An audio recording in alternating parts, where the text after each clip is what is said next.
Hello, I'm Mario Toneguzzi, Senior News Editor with Retail Insider. Joining me today is Nicole Verkindt, who is CEO of Buggy. Thanks for joining us today, Nicole. Thanks, Mario. Great to be here. Well, let's talk a little bit about Buggy first, and tell me just what it is and what you guys do.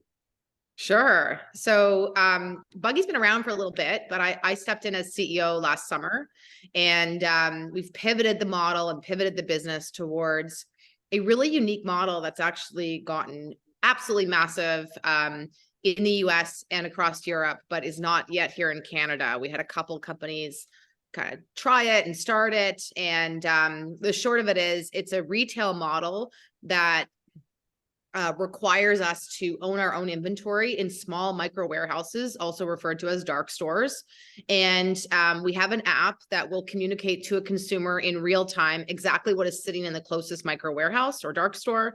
Consumer puts those things in their basket or their buggy, like we like to say, and we have somebody who arrives on an e-bike very, very quickly. So as fast as 15 minutes, just did an order a few minutes ago, and depending on where you're located, it can be very, very, very quickly. So for the consumer, you're essentially getting about 25 to 30% cheaper than any of the other third-party apps that deliver groceries and essentials. I'm not sure if most consumers even know this. I didn't know this before I took over this business, but when you order from most apps, they're actually going into a store, buying those items at the retail price, and then marking them up and selling them to you for 25 to 30% more expensive. So our model keeps that price the same as the retail price because we're buying at wholesale, selling at retail. We never substitute, so it's a real-time feed to the micro warehouse that's closest to you. And then lastly, we get there much, much quicker than having to go and find a driver with a car and drive to a store and park in a huge parking lot and go through a massive store. So we're sending somebody out on an e-bike right away. Our little stores are kind of run like fire halls. I'd love for you to come see one sometime because they're energetic and exciting, and people are moving very quickly. So they're picking an order in under a minute and they're sending them out in right away. So tell me, you just embarked on a crowdfunding initiative through Frontfundr. Tell me why and what that will mean for the company. Yeah, so we've been exploring a capital raise. We're planning to do one now. We're starting a capital raise. The markets have been a little rocky with interest rates and what's happened to the tech sector. So I met the folks from Frontfundr a few months ago, and what was appealing about them and the concept is you can actually go to your retail consumers. So we haven't spent much money on marketing. We've been pretty bootstrapped to date, just had some angel investors and private investors, but we haven't really spent a lot of money on marketing. But the consumers that we do have, the customers that we have, we see a lot of them coming back even weekly. So once they start using the service, as I'm sure you can imagine, you cut yourself, you realize you don't have Band-Aids, you can order Band-Aids from our app and they get there in 10 minutes. So it starts to become habit forming very quickly. And so we get these very, very loyal customers. And the appeal for Frontfundr was that we can tap into our customer base and invite them to come in and invest in the company. So, and then it has that long-term effect where the customer actually continues to come back even more frequently because they're an investor in the company. So that was the appeal to us, and why we decided to go ahead with Frontfundr is to first do a small raise by tapping into the retail, the consumers, and bringing them in as retail investors. Now, in Canada, you can't raise more than $1.5 million that way. So it is considered a small raise for us, but we thought it'd be fun. We thought it'd be a great activity to talk to our consumers and invite them in to invest, and it's a great opportunity for them too. So where is the Buggy available now? Downtown Toronto, we have a few stores, and London, Ontario. Okay, and what are the plans in terms of growth? Do you foresee going outside of that Southern Ontario region? Absolutely. So we plan to expand across Canada. So to be in every major city in Canada, to have 2 or 3 locations at least, as well as every major university college campus, because that's where we saw the model Mm. has been really successful in the US and in Europe. So in highly dense cities, that's kind of obvious. And then university college campuses. And what are you looking for in terms, is there a typical space requirement for this? Yeah, so we've been very capital efficient, just because there were a couple companies that tried to do this model in Canada. We actually acquired their assets when they weren't able to raise capital. And one of the things that we saw was that their spaces were a little bit bigger. They were a little bit more expensive. They were located in more expensive locations, like right on Queen West, for instance. So we've been very careful about keeping our spaces tight. So smaller locations that are also located downtown Toronto, but also a location that it would be okay to operate essentially a small Amazon-like store. Mhm. So they have to be downtown. They have to be in desirable locations that would be close to consumers, but we're also being very careful about how small they are. You know, we're looking at 1,200, 1,400 square feet max, so that we can have lots of them. Mhm. So tell me, when you're looking at consumers these days, and this, I guess this trend of consumers wanting things and wanting them now is and wanting them, in this kind of a fashion. Do you just think that's going to continue to grow, and why? Absolutely. And there's data that's come out to that effect as well, because has been this narrative that everybody went online because of COVID, because of the pandemic, because they had to stay home.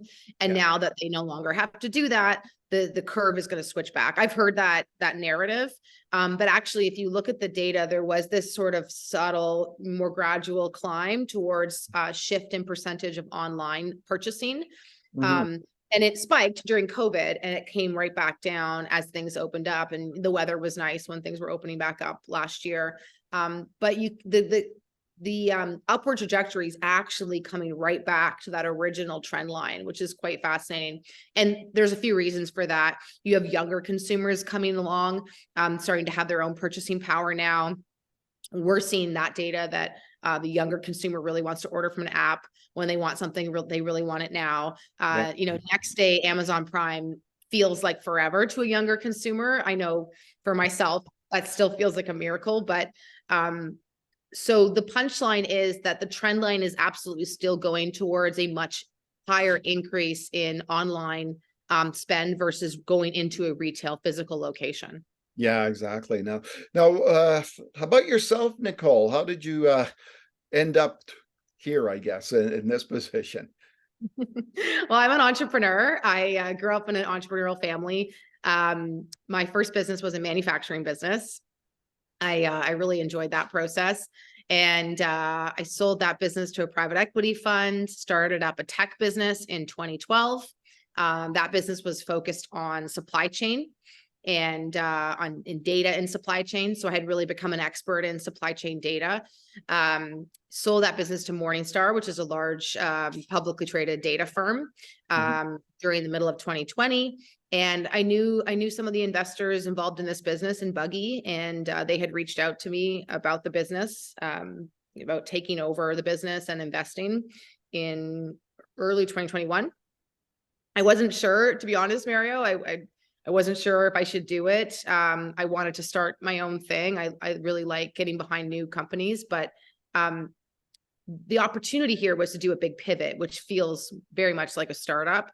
And what I couldn't ignore was when I traveled to the US and I traveled to Europe, and I actually went and hung out at these dark stores. Was there late at night on one of them in Columbia, South Carolina, next to the university there. And I just couldn't believe the volume that was coming out of these dark stores and the fact that we didn't have the model in Canada. Huh. And I just decided that it was something that we couldn't ignore and that it had to come to Canada eventually. And just to give it a shot. And I thought it would be a great learning experience for myself as well, because I had never done anything related to D2C. Yeah.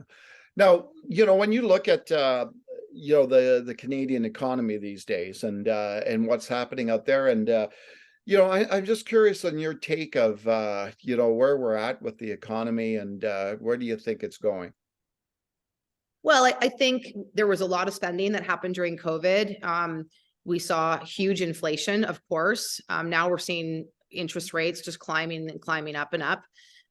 So I think that I know there's a massive affordability issue in Canada, and you're hearing young people especially say they can't afford homes.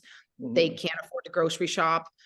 Things feel very expensive for them. So that's definitely happening. The thing that worries me the most about Canada is the data coming out about our productivity. So our productivity just isn't as good as our peers in France, in Germany, in the UK.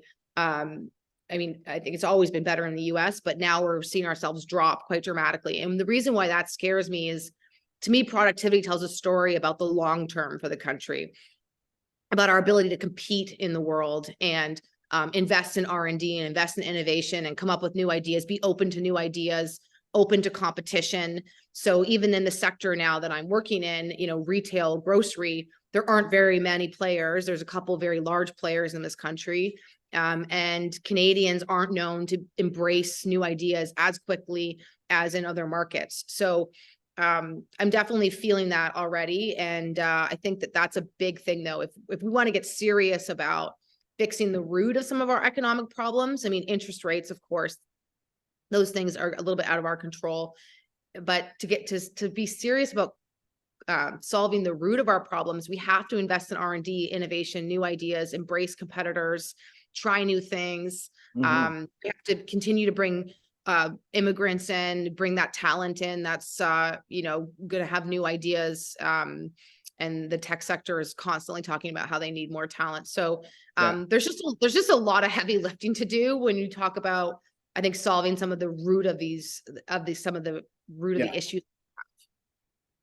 So you also have a bit of a background with CBC and Dragon's Den next Gen Den. Talk a little bit about that and your experience on that and what it was like. Yeah, I really enjoyed it. It was really fascinating. I got the call and was kind of like, me, are you sure? I've been doing a little bit of angel investing in tech companies, frankly, friends of mine that were starting companies. I, had written checks into them. But when I did the season on Dragon's Den, which truly was ages ago now, it gave me an opportunity when I was sitting in the chair. It gave me an opportunity. They always say that teaching is the highest form of learning. When I was hearing the pitches, I realized what made a great pitch. I started to realize very quickly, and I started to realize, what communication styles were more effective than others, why I liked certain business models versus didn't.